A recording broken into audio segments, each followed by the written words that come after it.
Okay, with that, we're going to go ahead and get started.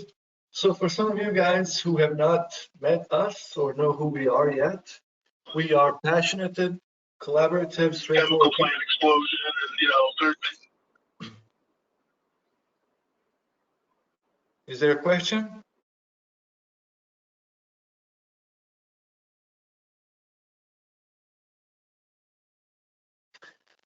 So just a little bit about us. We're passionate, collaborative, and straightforward people that care about you, your business, as it was our own. Our vision is to build continuous lasting improvement cultures that create strategic advantage for our clients. Our mission is to change the old ways of thinking, be fact-based and radically candid. And our values are really simple. That is that we respect every individual, we practice humble leadership, we're focused on Gemba, and we set high expectations. These are some companies that we have worked with or are working on right now. And how we create value is partnering with our clients, driving growth, increasing profits, and working on capital improvements. We do that through our lean focused business system, which is comprised of the 5 pillars. Those are guiding principles, foundational system, growth, lean, and leadership system. Problem solving is one of the foundational tools that you guys can see here under the foundational systems. So some of the expectations for this session, why are we doing this and what do we expect after? We're doing this primarily to stay engaged and to give us a refresher, if you may, for some of you guys who have not been engaged during any of the lean boot camps or trainings so far.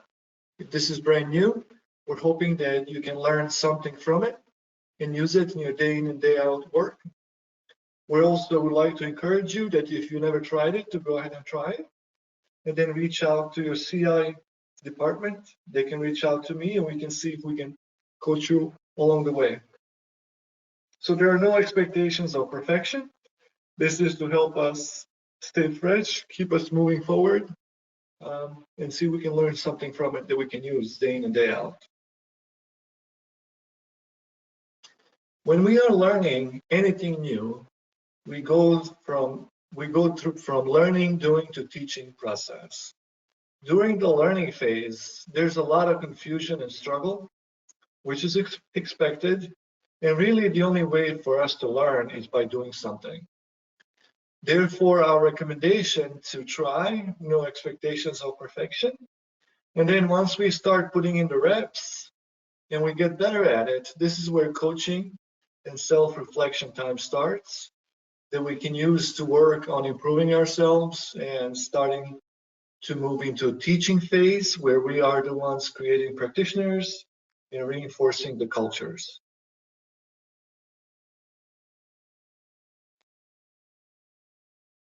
Problem-solving process is a 4-stage process, if you may. Plan, do, check, adjust.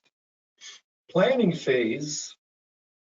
During the planning phase, we want to spend about 70% of our time there to properly define the problem, to develop rationale, why should we be working on it, to understand what's causing it and why, apply the 5 why process to drill down to root cause. And as we do that, when we properly drill down to root cause, then the countermeasures are going to be very obvious to what is it that we should do different to improve the process. Therefore, the 30% of the time is spent on countermeasures, putting measurements in place to validate, and making adjustments if necessary.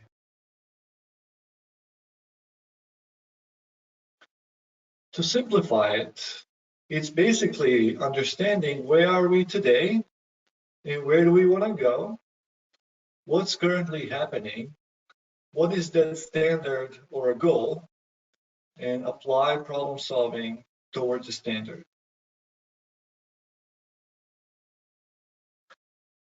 Who does it? So we are all responsible and we already are doing problem solving in different levels, in different ways, day in and day out. What normally is happening in a business, about 80% of all problems that we face and that we deal with are on the individual contributor level, and this is where many small problems occur. When our teammates are not able to solve those problems, they elevate them to the management level, and we as managers are responsible for coaching and supporting and problem solving along the way.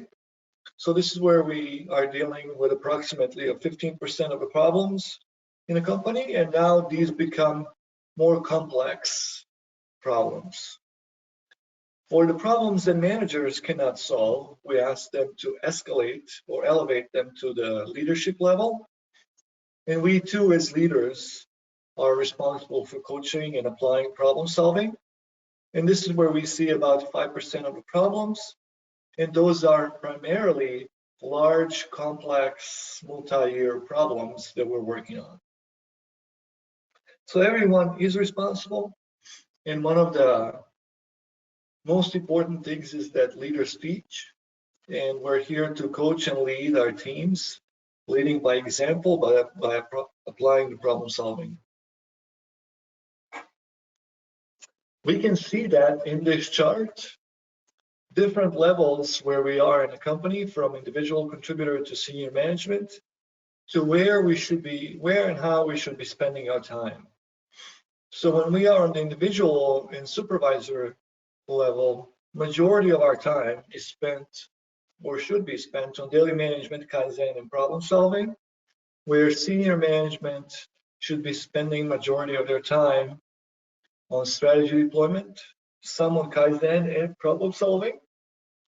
Now, depending on where we are in our journey,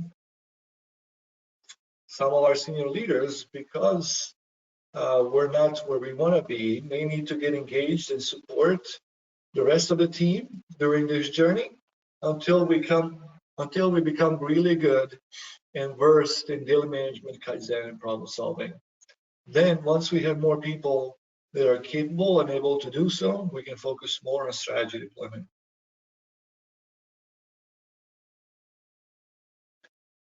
When do we apply PDCA? One of the biggest reasons why we should be applying PDCA is that when we have a significant challenge that has impact on a business and we don't know what to do with it. So when the problem is pretty challenging and we don't know what to do with it, it's a really good time to start PDCA, get a leader and a team in place so they can drill all the way down to root cause and make those significant changes to the process. Any questions on stages of problem solving? What are some leadership expectations? And when should we apply problem solving?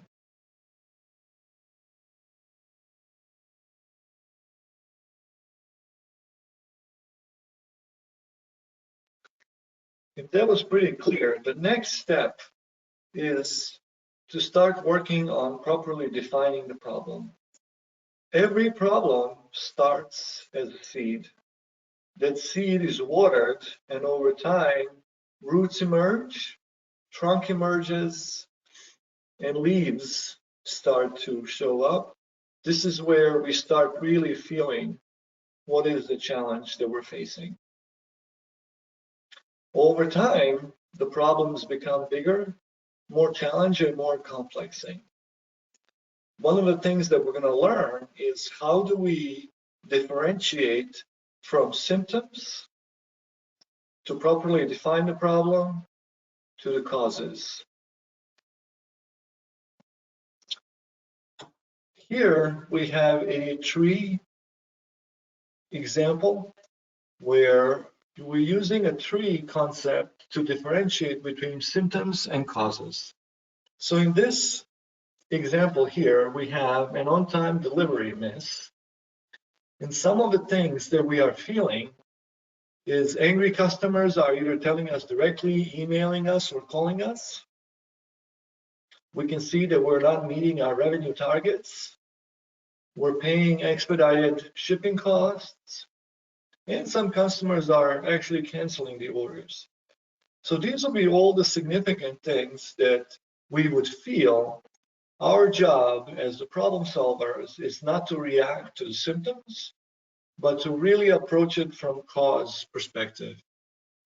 In this case, some of the causes that are driving those symptoms are late supply delivery, quality issues, and cycle time delays. All those things are contributing to the symptoms that we are feeling. We want to make sure that we differentiate between the two so we can properly define the problem. Every problem needs to have 4 elements in order to be what we would consider a real problem. And that is to have a standard that we're trying to achieve. In this case, 90% on-time delivery. Actual, currently we're at 60% on-time delivery. Our gap is 30% on-time delivery. And our pattern is that our on-time delivery is declining over the past 6 months. It's really hard to develop a proper problem-solving statement without understanding symptoms versus causes. Any questions on the 3 concepts, symptoms, causes, and how to properly define a problem?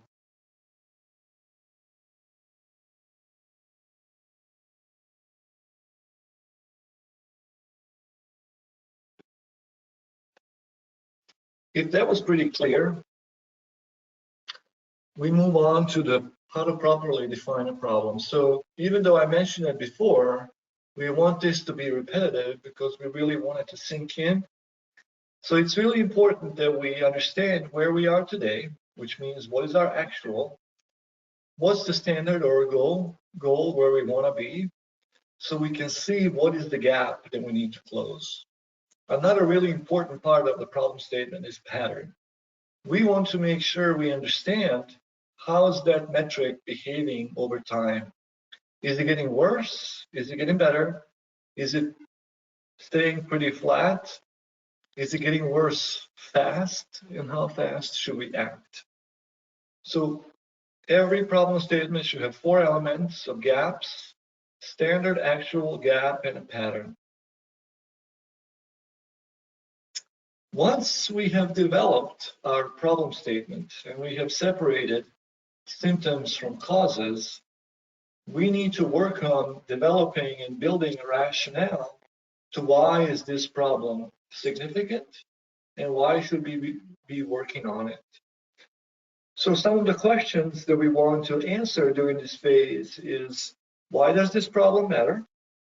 What happens if we don't do anything? What is the impact of this problem? How urgent is it?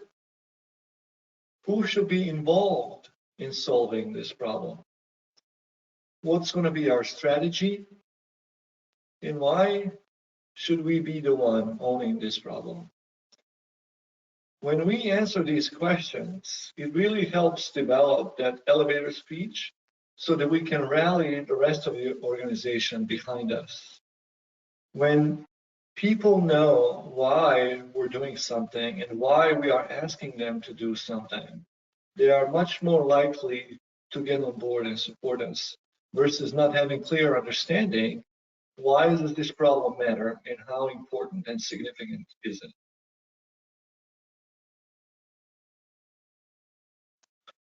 Any questions on how to properly define a problem and how to develop learning platform or rationale?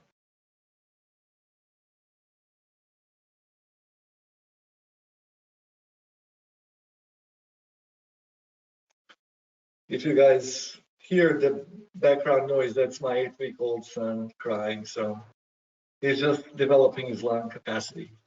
So just ignore that. Okay, if it's pretty clear, the next step in our process, once we have defined the problem, we separated symptoms from causes, we have developed our rationale to why we should be the ones working on it. The next step is to break down from many different causes to most likely ones. On the left-hand side, you can see a funnel approach. So this is where we start with initial problem perception. We put a team together, and then the team goes down to investigate. As we go down to investigate, we identify what are many causes.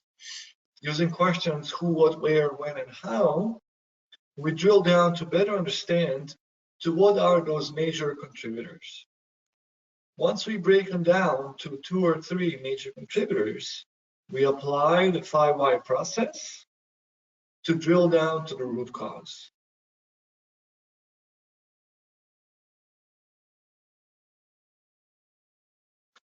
Some of the methods, these are not all of them, these are just some of the methods that help us break that problem down from many to a few potential contributing causes is using the check sheets, scatter plots if we're using ERP or different software programs. We can look at the best of the best areas and compare them with the worst of the worst, Bob and Wow. We use Pareto's, value stream mapping process, histograms, etc. So these are some of the ways and tools that we can use to break that problem down.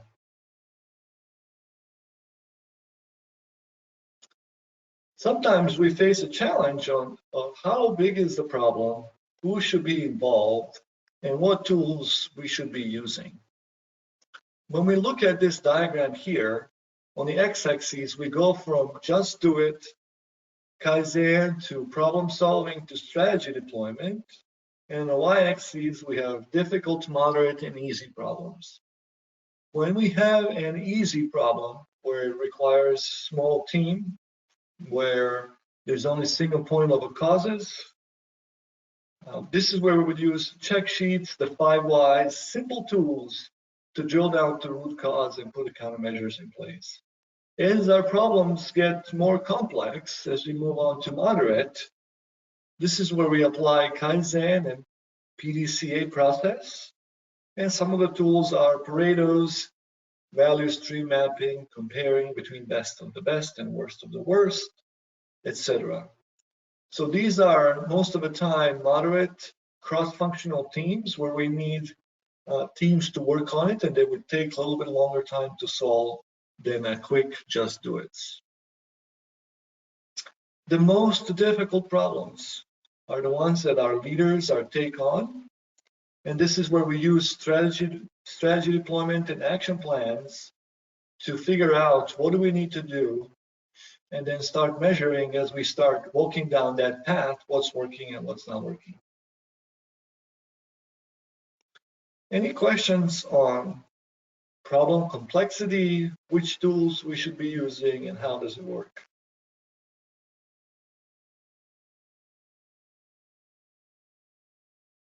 Can you guys hear me okay?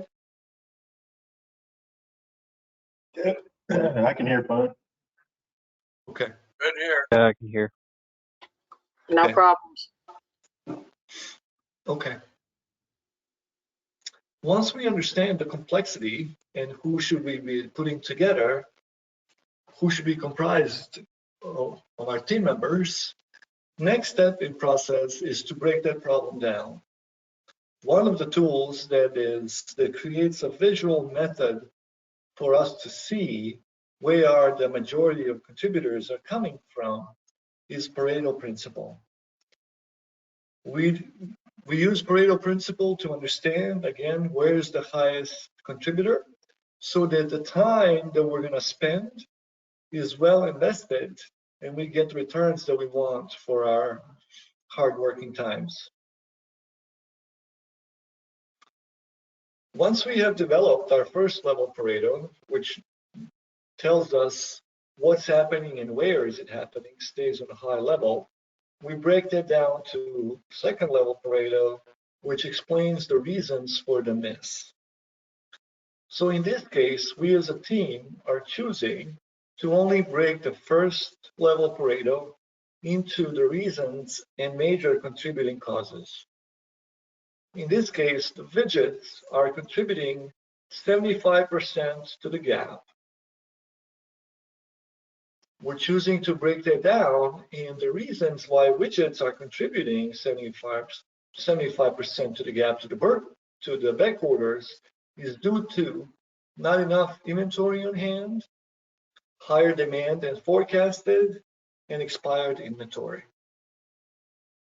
So here we can see that 55% of the 75% gap is driven through not having enough inventory on hand. So this would be an example where we as a team choose to focus on the highest level Pareto and only break that down. We were not interested in breaking the second and the third reason codes. When we are doing and developing Paretos, if they are staying pretty flat, we always want to encourage our team to see if we can look at the data differently, so we can get at least close to that 80-20% rule. When we are developing the first level Pareto, it's really important to think about systemic causes and how we can bucketize data to get us to that 80-20 rule or as close to it as possible.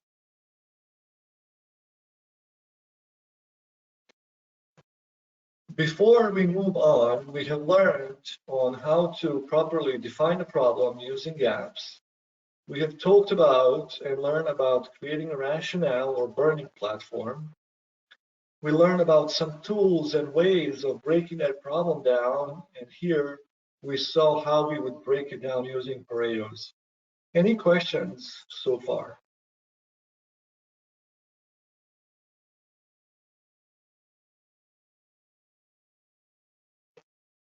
If that's pretty clear, the next step in our journey is to drill down, to take those few contributing causes and drill down to the 5 whys. On this slide here, I'm going to walk us through what the 5 why process is. Following slide has an example. So if this is not making a lot of sense for you, hang on till the slide number 2, and then I really would like to open it up for any questions and answers. When we are starting our 5 whys, it is very important to always have our proper problem definition, because our first why is going to be against our problem statement. Once we ask the first why, we're going to develop response to that. Our next why, it's always against response number 1. Once we do that, we will have response number 2. And our next why is always in response to previous response, if you may. So when we are looking at the flow, the first why is always against the problem statement. Once we develop response for that, next why is always against previous one. In this case, we go down, we have exactly 5 whys, and this is where we drill down and stop at the root cause. The 5 whys don't always have to be 5, it can be 3, it can be 8. It really depends on what is the problem we're tackling. To make more sense out of this, let's look at the example. Let me just open up all the slides. I'm going to walk you through it, and then let's open it up for questions and answers. So in this example here, we are not meeting our production target. Our standard is 90 units. Our actual is 60. Our gap is 30 units per hour, and our pattern is decreasing over the past 2 months, which meaning that we're losing productivity over the past 2 months. So our first why is against our problem statement. Why are we not meeting our production target? In this case, we can see and observe that one of the 3 machines have stopped working. As we are going down the 5 whys, it's very important to document the Gemba evidence. This is where we show to the rest of the team how we know what we know. Our next why is against our first statement. Why is one of 3 machines stopped working? We can see and observe that overload switch tripped. Our next why is against our second statement. Why did the overload switch tripped? We can see that there's an insufficient oil on the shaft. Our next why is against our third statement, which is why is there insufficient oil on the shaft? We can see and observe that the oil pump has not been maintained. Our next why, and in this case, root cause, our question is, why is against our fourth statement, why has the oil pump not being maintained? We can see that there's no consistent maintenance process by looking at the maintenance logs and so forth into a system where we are performing our preventative maintenance. In this case, we're stopping at no sufficient process because that is something that is actionable and we can take action on. There are 3 potential root causes, and those are: we do not have a process, the process is insufficient, or we did not follow the process. When we get to that point, that's a good sign to stop and continue to ask why. So let's test whether this is appropriate time and place to stop asking why. Since we do not have consistent maintenance process, if we put a countermeasure that will develop consistent maintenance process, that new process will ensure that we have sufficient oil on the shaft. By having a sufficient oil on the shaft, the switch will not trip. When the switch does not trip, the machine continues to work. As the machine continues to work, we can meet our production targets. So that would be a way to test if we drill down to the root cause and if that correct countermeasure will drive solution to the problem statement. So with that, I would like to open it to any questions that you have on how would we go about 5 whys and how to do it properly.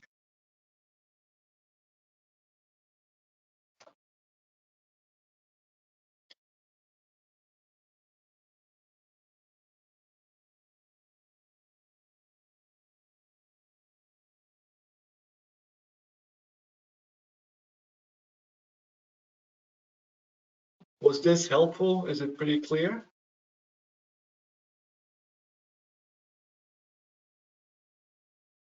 Yeah, it's fairly clear.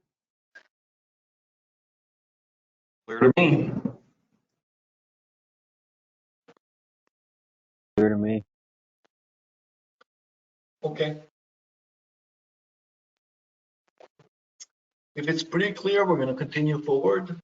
So just kind of to reflect back, we have defined our problem statement.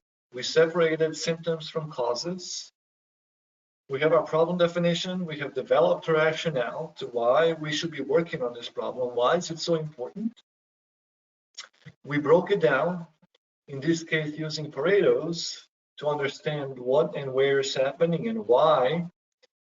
Then we have taken those major contributors, reasons for the miss, and using the 5 why example, we would drill down to the root cause. Next step on our journey is to develop the countermeasures.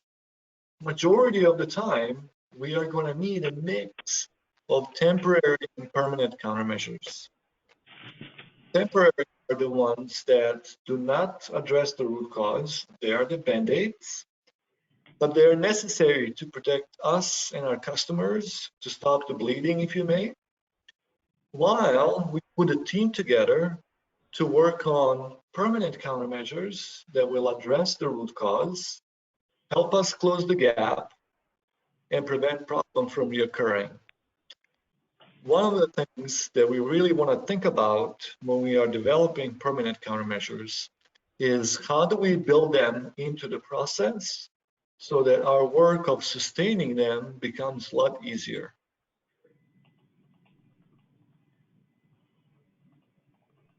One of the tools that we use to develop countermeasures as well as build consensus is impact effort matrix. On this matrix, on the x-axis, we have effort to implement. On the right side would be the countermeasures that are easy to implement or low effort. And on the left side would be the ones that are high effort to implement.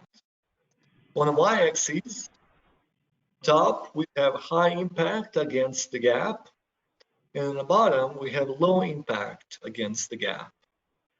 What we would do is we would ask each of our team members on the post-it notes to write down 5 to 7 recommended countermeasures that we can take to address the root cause. We would place all of them on the impact matrix, and then as a team, we would have a dialogue and discuss which ones are the ones that are easy to implement, meaning with low effort, and they have a high impact. Those would move on to do it now. The ones that have a high impact but are hard to implement would go on to the plan to do it. The ones that are easy to implement but have a low impact on closing the gap would stay under consideration. And the ones that have a low impact and they are hard to implement would be the ones that we would choose not to do it.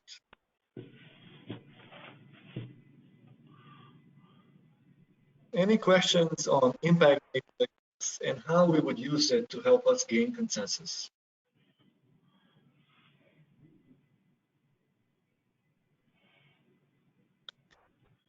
No questions here.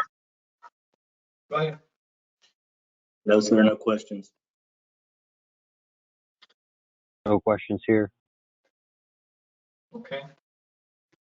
What does gaining consensus mean? So most of the time, and this is actually something that we want, is we do not want to have team thinking, if you may. And some of us remember the Challenger and what happened there. It was right. It was defaulted O-ring that caused the shuttle to crash and those people to die because nobody on the engineering team wanted to speak up and say something different, right? So that's what's called a team thinking.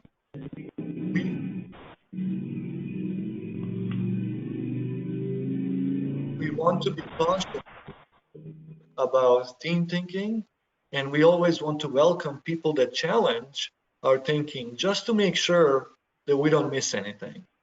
So as we get down to the countermeasures, some of our teammates will not agree on what the rest of the team thinks we should do, and that's normal and natural. What we ask is that when we are the ones not agreeing, we agree to try it and see how it works so we can see whether it worked or not or whether we need to do something different. So that would be an example of how consensus looks like, that I do not necessarily agree with what the team is recommending, but I'm willing to support it and see how it's going to work.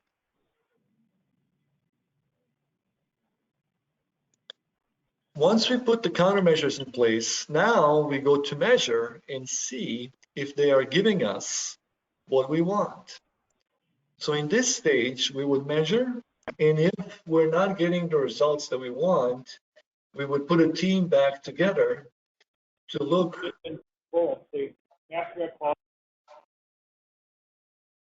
Just to go back to your other slide, if you said you agree to move forward, but you don't necessarily agree, isn't that majority rules and you're willing to try it? Yeah, But that is not consensus. But you said you want to reach a consensus, but Even if you disagree, you do it, which is consensus. But that just means go with the majority, even though you disagree. Yeah, correct. All right. Okay. Thank you. Sure. But the comment was you agreed to try it. You weren't completely opposed. Yes, because when we have a, normally our team will consist between 5 and 9 people. Not everyone is going to agree on what recommended, 2 or 3 countermeasures we would put in place, right? We may strongly believe that the rest of, the 7 of us are not thinking right, and what we believe should be done should be done. What's important is that we understand that when the rest of the team has made a recommendation, it's important that we are not the one sabotaging it, but that we are willing to support it, try it, and we all as a team are saying, let's see if this works, and if it doesn't, we're going to go back and look at it again.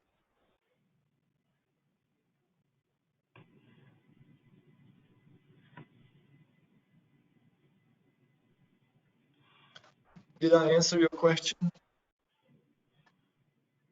Yes, you did. Thank you. You're welcome. As I mentioned, then we move on to adjust phase. This is where we're checking how is it working or not. And if not, and that happens quite often, actually, we go back and we make adjustments that we need.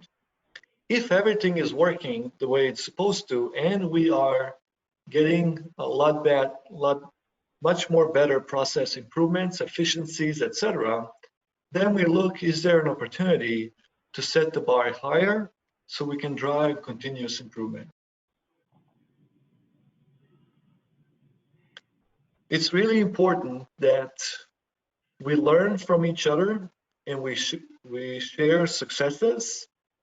It really helps with keeping the team motivated. We all understand that problem solving is a journey, that there are going to be peaks and valleys along the road. And we're really after celebrating the wins and the progress towards our problem solving culture development. One of the things that's really important is to understand not to allow perfection to get in the way of better.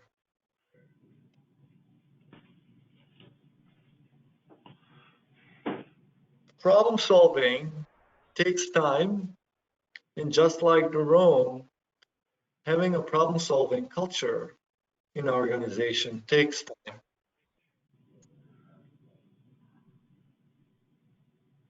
So I walked us through the problem solving process: plan, do, check, and adjust. We went through the 4 major pillars. As I mentioned before, during the planning phase, this is where we recommend team to spend 70% of the time to separate the symptoms from causes, to properly define the problem, to put the burning platform or rationale together so everyone in the organization understands why is this problem so important and why should we be working on it. Then we would break that problem down using either value stream maps or Pareto principles to understand what and where is happening and why. And then once we understand why is it happening, we would apply the 5 whys to drill to root cause. Once we do that process, the countermeasures should be very obvious to us, and therefore the countermeasures development, putting the steps to measure how those are working and working on adjustments would take the 30% of the time.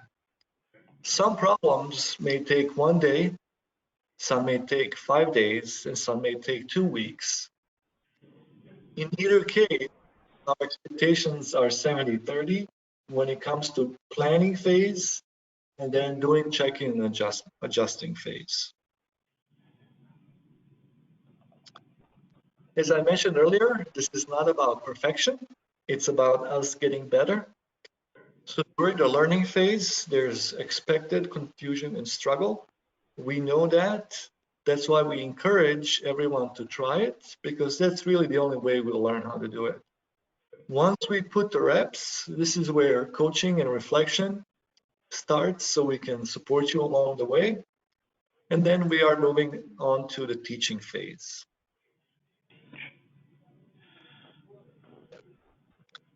If you are interested in learning more or doing some self-learning about problem solving, these are the books that we would highly recommend. On top of the training deck that we have put together. You can also sign up for our quarterly newsletter at Lean Focus Forward, or you can follow us on LinkedIn. This is where we post articles, latest lessons learned.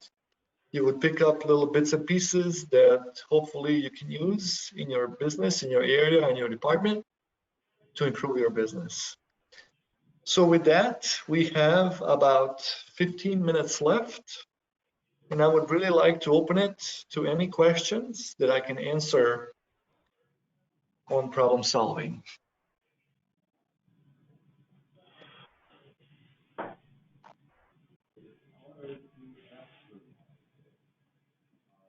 Not really a question on problem solving.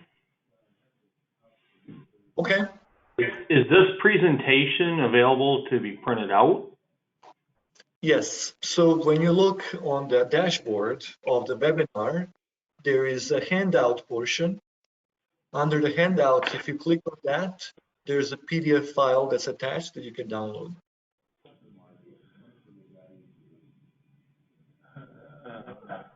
If that's not available, you can reach out to your CI team and they can share 1 hour presentation, or if you would like the full 2-day presentation, that's available to you. Okay. I think I've got it right now.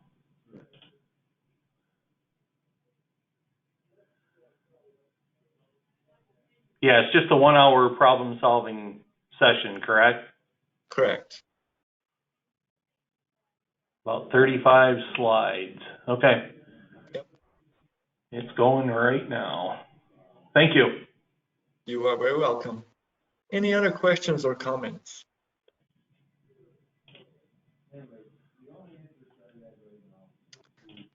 So as I mentioned before, we put these webinars because we cannot be face-to-face during these times. This is to help us. If there was anything helpful, please try it. If you never used it before, please try it. Reach out to your department. They can reach out to me. We can provide coaching along the way. And this is really for us to learn and have dialogue around. So feel free to ask any questions.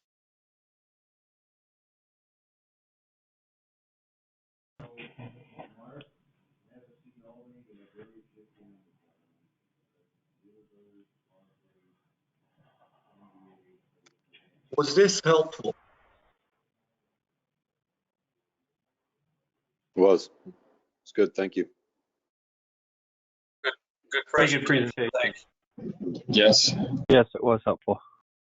Okay. If there are no other questions, thank you so much for participating. Please try it. I wish you luck, and reach out to your CI department. They can reach out to me. We're here to support you along the way. All right. Thank you. Thank you. Thank you. Thank you. Thank you. Thank you.